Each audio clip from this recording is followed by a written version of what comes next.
Assalomu alaykum hamkasblarimiz va mijozlarimiz. Bugun biz inverter yoki kompressorlar haqida gaplashmaymiz. Bugun dolzarb muammolardan biri bo'lmish kompressor dvigatellarini obmotkalari haqida gaplashamiz. Bugungi manzilimiz Toshkent viloyati Kelesda joylashgan Energy Motors kompaniyasida.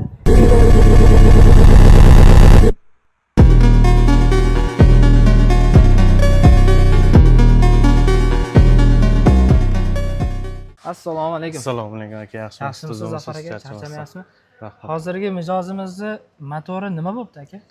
Mijozingizning motori kuyish asosiy sababi bu tokki o'ynashi hisoblanadi. Bu bizning tilda skachok deyiladi. Bu narsa ishlamay turgan payt tok qo'shilganda nagruzka plus qo'shilib, amperaj baland 2-3 barobar olishini hisobiga kuyib qolishi mumkin. Buni sabablari asosan tok balandligi ham, pastligi ham o'ynashi mumkin bu narsada, chunki simda silaviy joyidan o'sha yorib chiqishi mumkin. Ehtimoli bor bu narsani.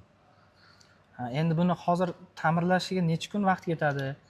Qanaqa bo'ladi? Ta'mirlashiga 2 kun, 3 kun vaqt oladi. Bu kichkina motor emas. O'sha 334 kilovatmi, 335 kilovat motor ko'proq vaqt oladi. Undan keyin laklanishi ham bor. Laklanishi 1 kun vaqt oladi. O'shanda umumiy necha kun vaqt ketadi? Umumiy olganda 4 kun. Umumiy olganda 4 kun. Keyin yana bitta savol. Hozir skachoklarni hisobiga kuydi deyapsiz. Bundan tashqari yana nimalarning hisobiga motorlar kuyadi? Fazani hisobiga kuyadi. O'sha ishlab turgan payt nagruzka ko'tarilib ketishini hisobiga kuyadi. Bu оборудование bo'lsin, stanok bo'lsin, mexanik chastiga bog'liq bu narsa. Keyin nima deydi? Tokki baland pastligi ham rol o'ynaydi. Ba'zi bir O'zbekistonning ba'zi bir hududlarida baland pastlik qilib qolishi mumkin. Unga qulay yechim zachtali qo'yish kerak. Reaktorlar qo'ysa? Reaktorlar, invertorlar imkon boricha o'sha zachta qilsa motorning umri uzoqroqga yetadi. Ko'p mijozlarimizda ham o'sha juda O'zbekistonda hozir dolzarb muammo. Bundan tashqari mana shu reklama emas. Mana shu invertorda motor uchun qanchalik foydali, qanchalik zararli va qanchalik o'sha o'zingizning fikringizni tushuntirib bersangiz.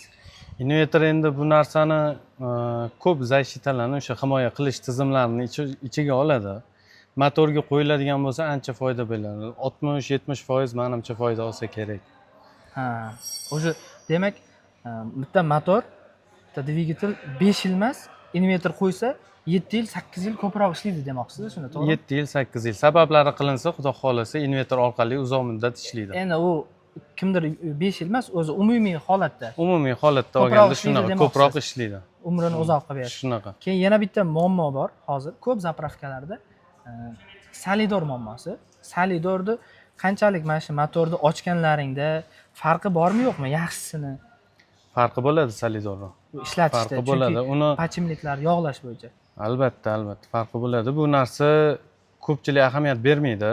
Motorga, katta motorlarga ayniqsa o'sha joyini haroratiga qarab ham solidor tanlanadi.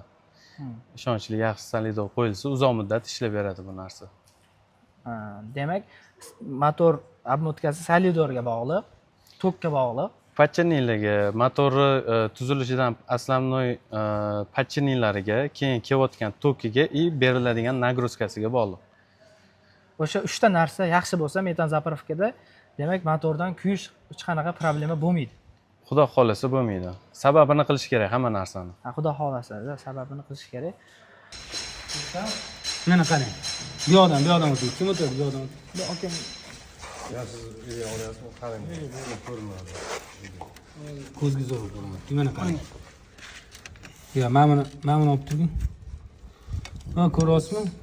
Chochilib ketgansiz, ko'ryapsizmi? Orqada. ko'rdim. Orqa tomonda.